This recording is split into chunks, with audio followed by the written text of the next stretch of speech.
Welcome to news and narratives by Hariraghav. నేను శ్రీనివాస్.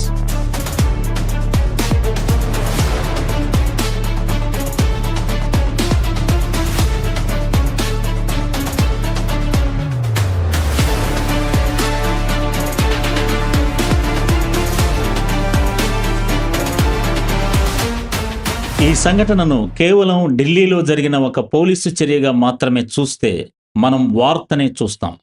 కానీ దీన్ని మనుషుల సమాజం ఎలా పనిచేస్తుందో చెప్పే ఒక అద్దంలా చూస్తే చాలా పెద్ద ప్రశ్నే కనిపిస్తుంది. ఒక ప్రజాస్వామ్యంలో అసలు శక్తి ఎక్కడుంటుంది? అధికారంలోనా లేక ప్రశ్నించే గొంతులోనా?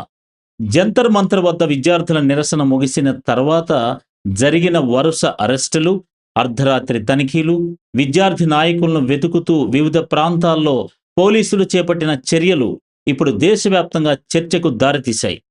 పోలీసులు ఇవి పాత కేసులకు సంబంధించిన సాధారణ చట్టపరమైన చర్యలేనని చెప్తున్నారు. మరోవైపు విద్యార్థి సంఘాలు, ప్రతిపక్ష నాయకులు, కొందరు ప్రజాప్రతినిధులు ఇవి భయాన్ని సృష్టించే ప్రయత్నాలని ఆరోపిస్తున్నారు. ఈ రెండు వాదనల మధ్య నిజం ఏమిటో నిర్ణయించటం దర్యాప్తు, న్యాయ వ్యవస్థ పరిధిలో ఉంటుంది. కానీ ఈ సంఘటన మనకు ఇంకో లోతైన ప్రశ్నను మాత్రం తప్పకుండా అడిగిస్తుంది. ఒక సమాజం తన అసమ్మతిని ఎలా నిర్వహిస్తుంది?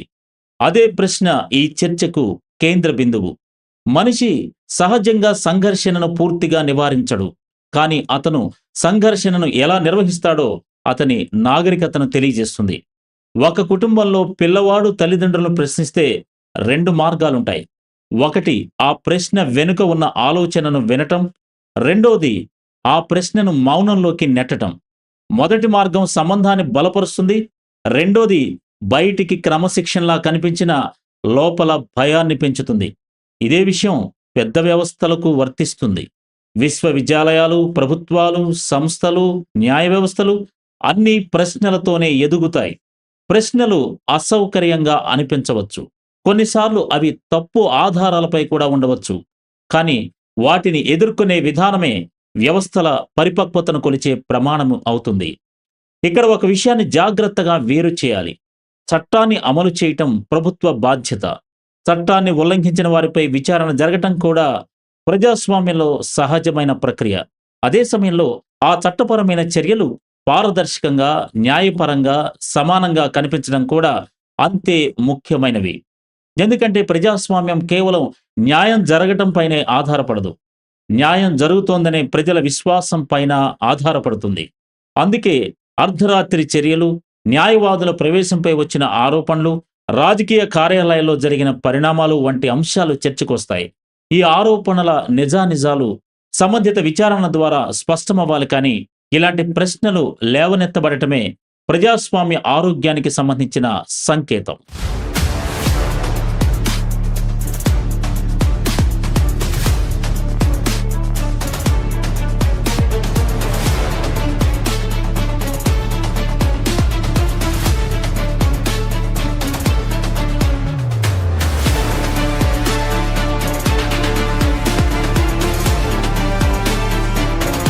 చరిత్రను పరిశీలిస్తే అధికారానికి ఒక శాశ్వతమైన మానసిక ఆకర్షణ కనిపిస్తుంది. ప్రతి వ్యవస్థ స్థిరత్వాన్ని కోరుకుంటుంది. ఎందుకంటే స్థిరత్వం పాలనను సులభతరం చేస్తుంది. కానీ సమాజం మాత్రం మార్పును కోరుకుంటుంది. ఎందుకంటే మార్పు లేకపోతే అన్యాయాలు శాశ్వతమవుతాయి. ఈ రెండు శక్తుల మధ్య ఉండే ఉద్రిక్తతే ప్రజాస్వామ్య జీవితం. అందుకే ప్రతి నిరసన ప్రభుత్వానికి అనుకూలమో వ్యతిరేకమో అన్నది మాత్రమే కాదు, అది వ్యవస్థ తన విమర్శలను ఎలా స్వీకరిస్తుందో చూపించే పరీక్ష కూడా. అదే సమయంలో నిరసన చేసే వారికి బాధ్యత ఉంటుంది. ప్రజాస్వామ్య హక్కులను వినియోగించే ప్రతి వర్గం చట్టబద్ధమైన, శాంతియుతమైన మార్గాలను గౌరవించాలి. హక్కులు, బాధ్యతలు ఒకదానికొకటి ప్రత్యర్థులు కావు. అవి ఒకే నాణ్యానికి రెండు వైపులు. ఈ సంఘటనలో మరో మానసిక కోణం కూడా కనిపిస్తోంది. భయం అనేది కేవలం వ్యక్తిగత భావోద్వేగం కాదు, అది సామాజిక శక్తి కూడా. ఒక వ్యక్తి మాట్లాడితే అతని స్వరం మాత్రమే వినిపిస్తుంది. కానీ అదే వ్యక్తి మాట్లాడితే ఏమవుతుందో అని ఆలోచించడం ప్రారంభించిన క్షణం నుంచి భయం తన పని ప్రారంభిస్తుంది. మరోవైపు అధికార వ్యవస్థ కూడా భయంతోనే పనిచేయవచ్చు. నియంత్రణ కోల్పోతామేమోననే భయం, అశాంతి పెరుగుతుందేమోననే భయం, వ్యవస్థ బలహీనంగా కనిపిస్తుందనే భయం. అందుకే చాలాసార్లు మనం చూస్తున్నది వ్యక్తుల మధ్య పోరాటం కాదు, పరస్పర భయాల మధ్య జరిగే సంఘర్షణ. ఒకవైపు నిరసనకారుల ఆందోళన, మరోవైపు వ్యవస్థ భద్రతపై ఉన్న ఆందోళన. ఈ రెండు భయాలను అర్థం చేసుకోకుండా సమస్యను పూర్తిగా అర్థం చేసుకోవడం కష్టం. వ్యవస్థల గురించి ఆలోచించినప్పుడు ఇంకో విషయాన్ని గుర్తుంచుకోవాలి. ఏ ప్రజాస్వామ్యమైనా తన బలాన్ని విమర్శలను అణిచివేయటం ద్వారా నిరూపించదు. వాటిని వినగలగటం, చట్టబద్ధంగా పరిశీలించగలగటం, అవసరమైతే తప్పులను సరిదిద్దగలగటం ద్వారా నిరూపిస్తుంది. అలాగే ప్రతి ఉద్యమం కూడా తన విశ్వసనీయతను కేవలం నినాదాల ద్వారా కాదు, వాస్తవాలు, పారదర్శకత, బాధ్యతాయుత ప్రవర్తన ద్వారా సంపాదించుకోవాలి. ప్రజాస్వామ్యంలో ఎవ్వరికీ పూర్తి అధికారం ఉండదు, ఎవరికీ పూర్తి సత్యం కూడా ఉండదు. అందుకే సంస్థలు, కోర్టులు, మీడియా, పౌర సమాజం, ప్రజలు అందరూ కలిసి ఒక సమతుల్యతను నిర్మిస్తారు. ఆ సమతుల్యతే ప్రజాస్వామ్యానికి నిజమైన రక్షణ.